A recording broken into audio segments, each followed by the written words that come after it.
Hello and welcome back to another episode of Words with the Wise. We're here today with Chief Spinks with the Parsons PD in Kansas. Over 45 years, you've been across multiple states. Tell us, what is the biggest lesson you've learned over that time? Oh, what? To what? Be continuously engaged in learning about your profession, break out of your silo, and to consistently try to re-energize yourself, look for new challenges. My career has not been the traditional route to be a chief of, being in one department for 20 years, be the last person standing, and here you go, you be the chief, or make one leap and be a chief, and then be there for a couple of years and fall through the political trap door, and then you retire. I was lucky in that I started at a couple of larger departments in Eugene, Oregon, the Port of Seattle Police Department, and then realized that I wanted to be an agent of change and ended up being, the fix-it guy. That was not necessarily my primary objective as a police chief, but was a police chief in Oregon, Washington, and a university police chief in Louisiana, and then found myself in the heartland of the United States as I was trying to figure out where could I potentially down the road stretch my retirement dollars to get the maximum benefit, thinking that there could be no crime in the heartland of America where you raise cows and grow soybean and corn. And so that led me to Parsons, Kansas. And I was oh so wrong that there is no crime in the Midwest.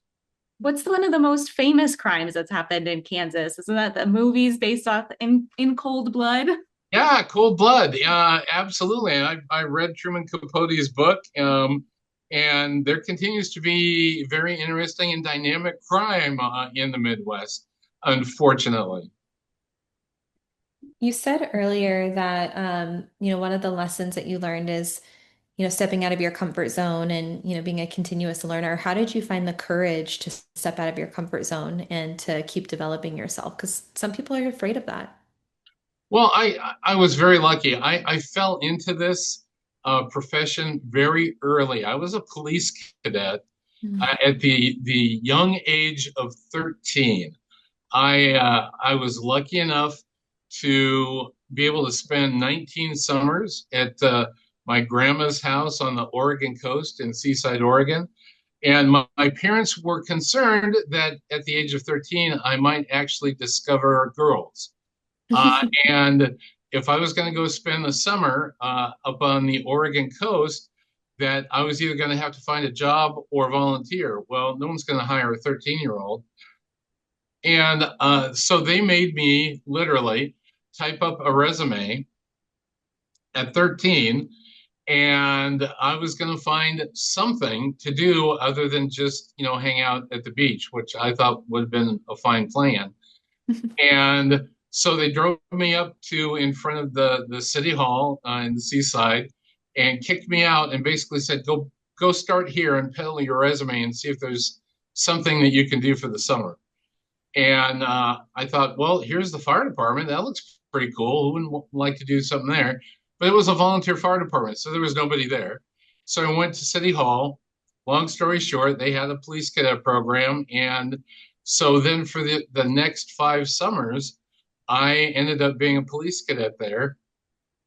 And then the rest of the year, I ended up being a police cadet with the San Mateo, California Police Department, where I went to school from age 16 until I graduated from high school. So, long story short, I was very lucky to have an early experience in a major metropolitan area in the Bay Area, and also a resort beach community on the Oregon coast. And what a dynamic range of experiences at a very young age, with a host of really great mentors that a lot of people who, getting into this profession just don't have that experience. So that gave me a lot um, I'll say a foot up on the process before I ended up going, through college and then being hired at Eugene PD. So that gave me some level of comfort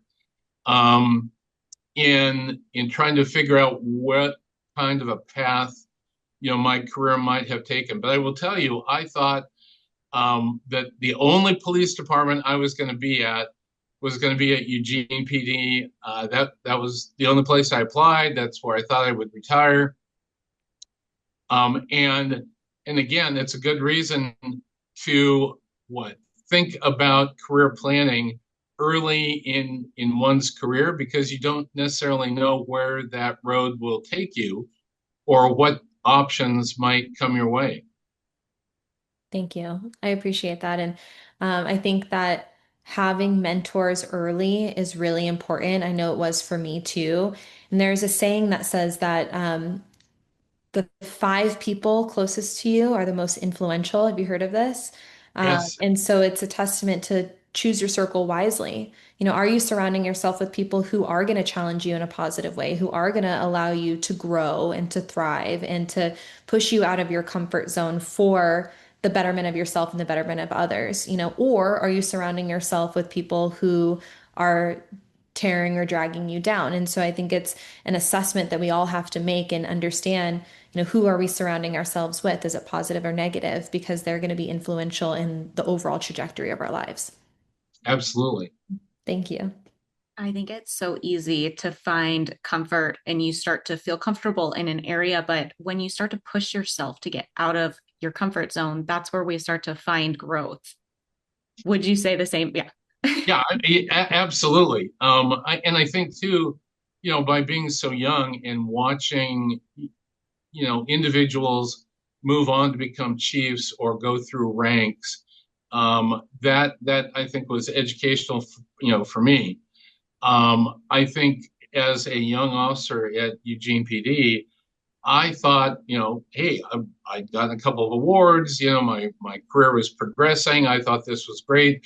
But because of some of those mentoring contacts I had been able to develop before I'd even started at Eugene PD, those were people that reached out to me and, you know, opened up additional doors that would not have been traditionally available to me that early in my career. And the hardest, the first move leaving Eugene PD was incredibly hard. I built a new house, just getting ready to move into that. I just got married. I had all these things occur. And then there was this opportunity to leave to go to another department with a promotion. And it was like, oh no, I'm very comfortable. This is very nice. But but ultimately, what did I want to do, in the long run? And once I made that decision to take that opportunity, some of my future steps and my ability to, become a chief and grow further in my career became a lot easier. Not without some career risk, but certainly made it easier. And I hate to say, in this day and age where you see the fact that we have like four different generations in the workplace, the ability where you see younger officers moving and not necessarily staying with one agency, I even though that can be frustrating for a chief who's trying to maintain a team, I might have been one of the first ones who did that early on. I feel kind of bad about Why? It's funny. You said earlier that you wanted to be a change agent. What does that mean? What does that look like? Well, I think I invested heavily early on in my education, and I was looking for a way in my basic class at Eugene PD. I think there were 14 recruits, and I learned early on it was important not to be identified as the runt. You did not want to be that poor person who was identified as a weak candidate within the pool.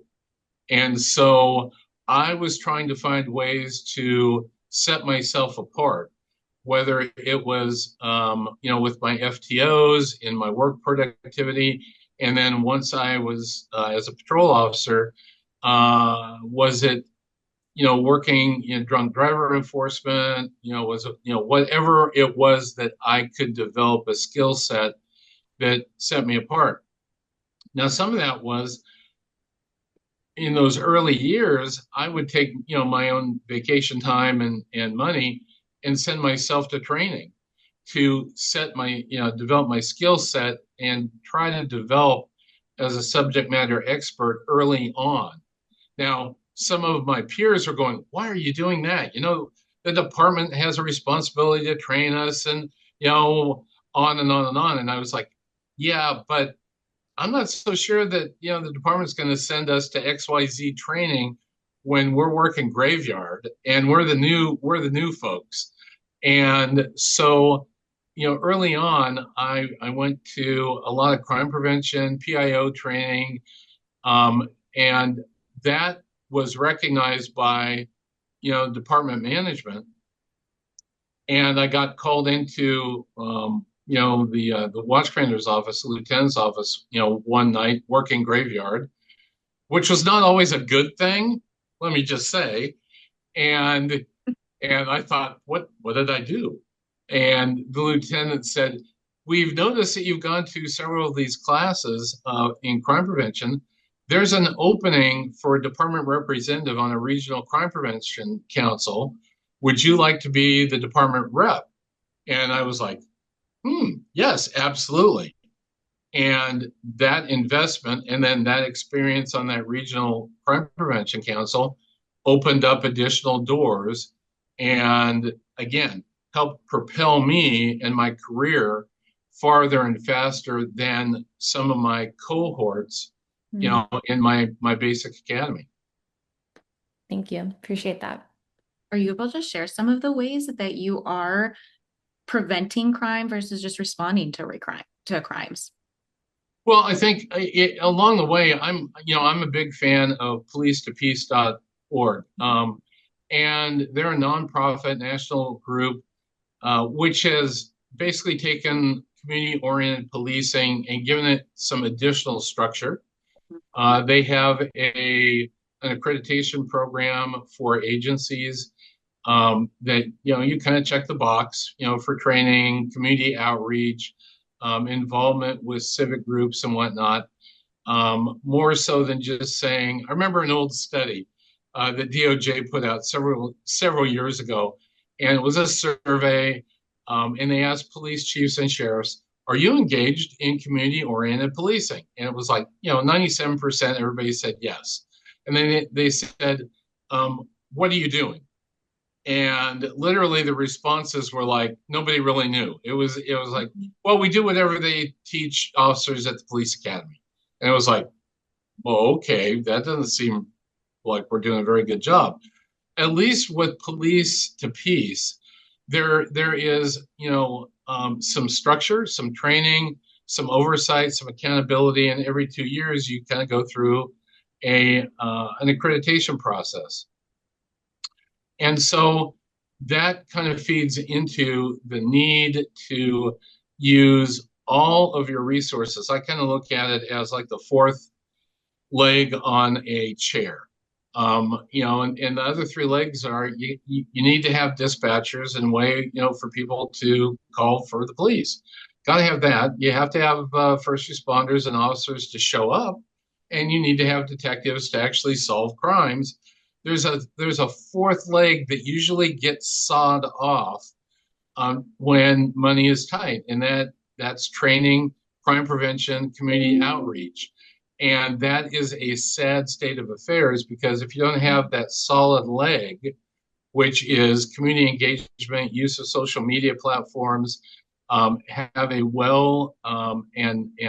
active website, have transparency in a way to get information out to the community, have text and email alerts, use newspaper inserts, be on TV, radio. If you don't market all of those resources. And all of that, that long string goes all the way back to the 1980s when I was, doing my crime prevention training. Then you have an unequal chair and you're not involving the community. And if you don't have buy-in by the community, then you are an ineffective law enforcement agency. And we see that all the time across the US, unfortunately. And I know that when I showed up here in Parsons, 8 years ago, and this is not a large city, it's a town of 10,000 people. In Kansas, that makes us the 30th largest city in the entire state, and the largest city in a 50 mile radius. So welcome to metropolitan Kansas. But there was not any community outreach going on. It was a basically reactive 1975 policing atmosphere. The website was very poorly structured. It wasn't transparent.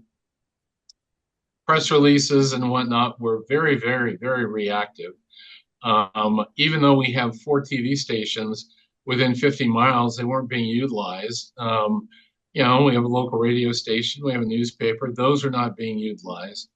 And of course, this town, every town is a little different, but this is a Facebook town, which I hate, but it is what it is. And so there was a lot of misinformation and chatter that was not being countered.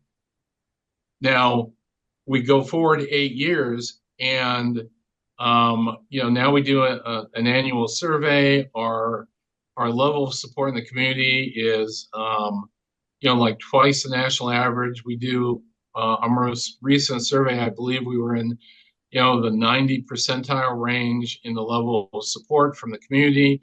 I'll stack that up against anybody anywhere in the US, regardless of agency size. But that has meant that we have had to work on a regular basis to push our message, information, outreach. And that has meant that, our gig is see it, hear it, report it. And our call load has gone up while some of our crimes have gone down. And in part because, we encourage the community to be nosy neighbors. And if we can interdict individuals before we actually have a full-blown crime, that's a win. And so when we look at our annual report and our numbers and the support and involvement of the community, I think we're maybe not hitting a home run all the time, but we're doing pretty doggone good for small town America.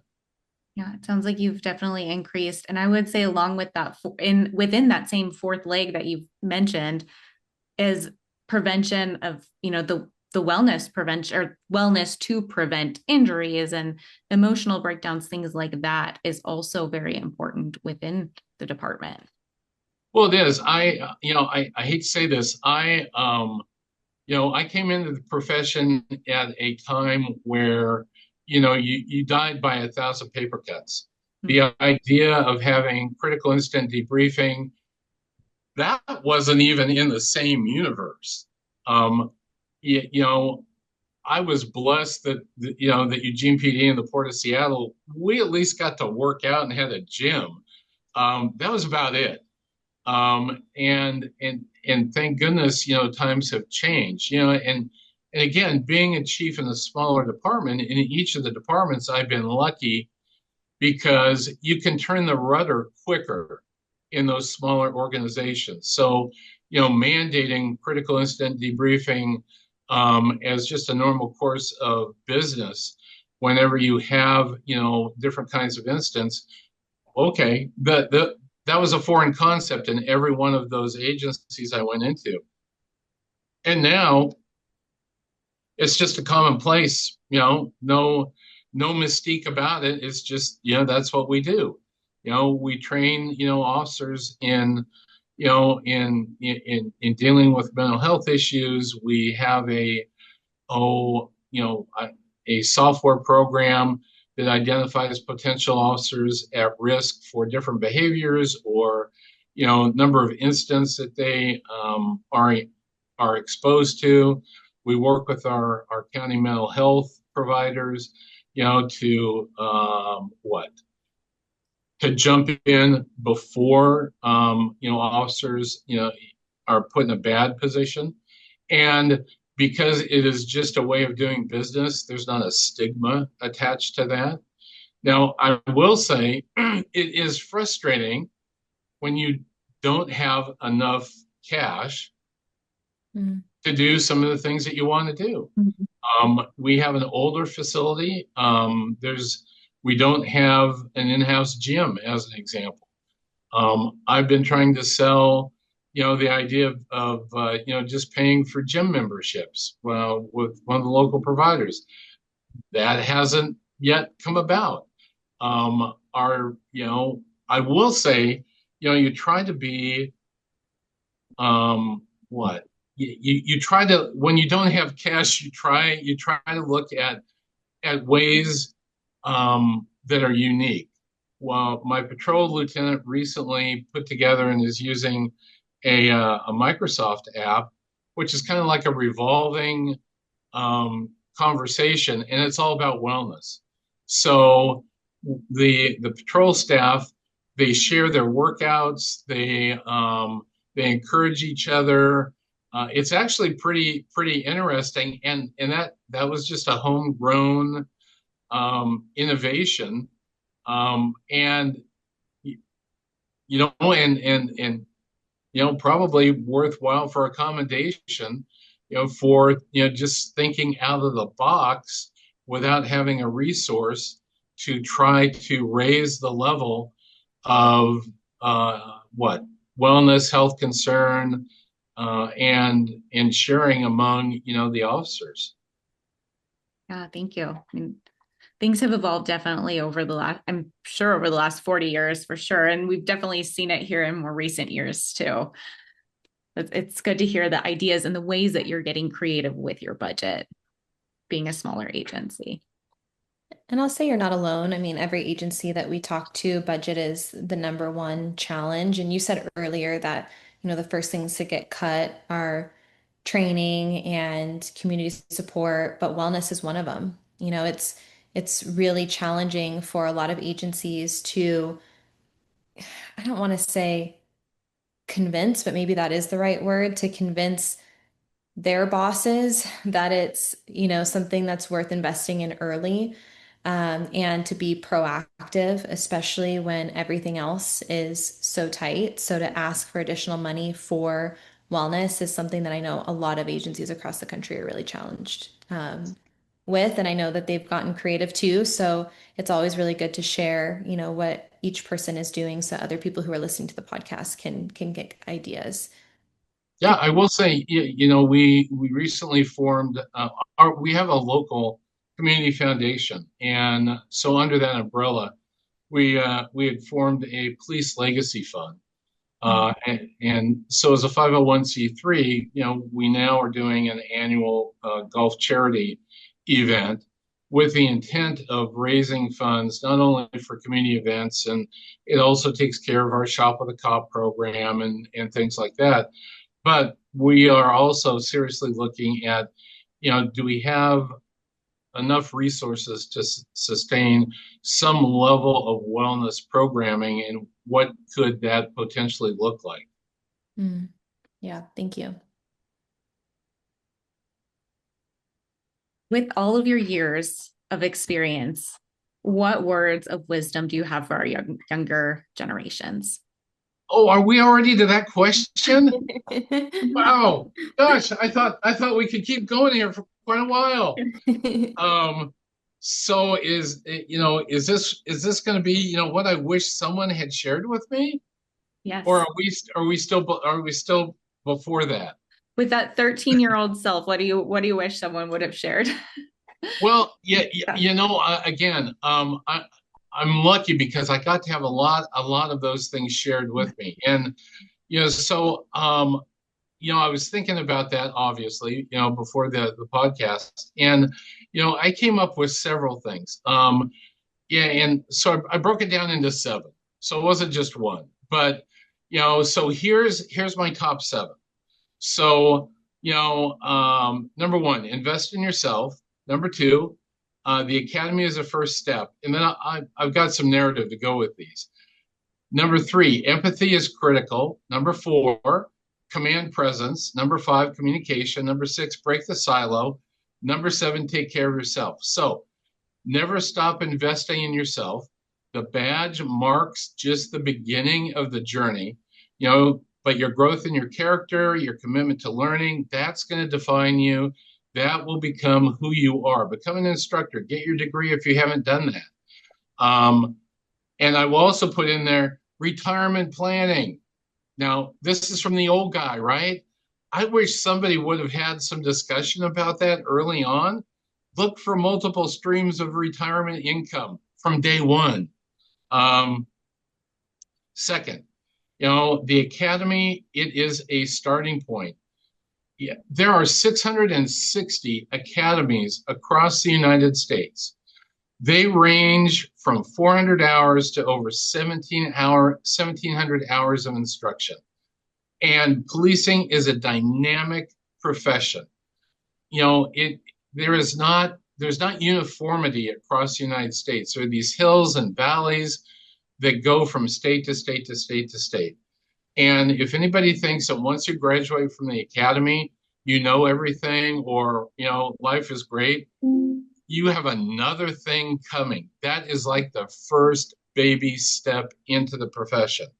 Third, never lose your empathy. It's really hard, guaranteed. There are bad days. I've been in big cities, where you drag yourself through some really interesting situations, just as you do in small towns.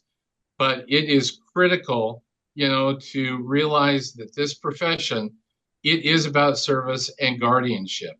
And, I've heard this comment, unfortunately, way too often. I don't get paid enough to do XYZ. Yeah, that really is the whole job. You do get paid to do the really ugly, nasty, no fun things. Fourth, embrace command presence.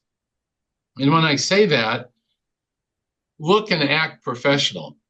Again, social media does not help us out because it takes the worst of the worst and it gets seen by millions of views. Look professional. Don't look like you just fell out of bed in your pajamas, in your tactical gear, or whatever. You are a professional. And if you're not a professional, maybe you need to go look for a different kind of, job. Mm-hmm. Fifth, another lesson I embraced from mentors was the power of communication. Work on it. In this day and age, again, with those 4 different generations in the workplace, communication skills are all way different. I'm a gregarious guy. I'll talk and talk and talk. And I don't mind jumping in front of cameras or radio mics or any of that, or standing in front of a group.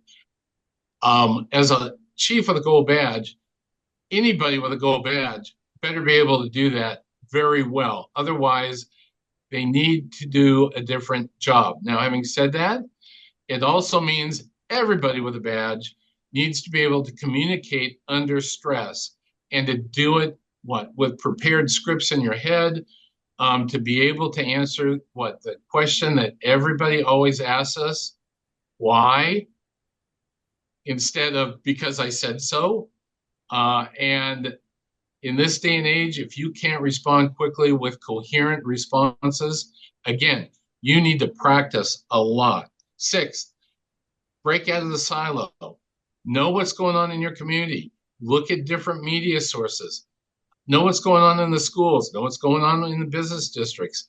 I've seen a lot of people over the years who have no idea even who a city council person or a county commissioner is, let alone what they're doing to or for you. It's worthwhile to be a source of information and knowledge. Part of policing is being an intelligence agent, both gathering intelligence about criminal activity and also gathering intelligence information about your community and knowing what's going on around you. And then finally, take care of yourself. And gets back to wellness. Family, friendships, physical health, mental wellness. This is a draining profession.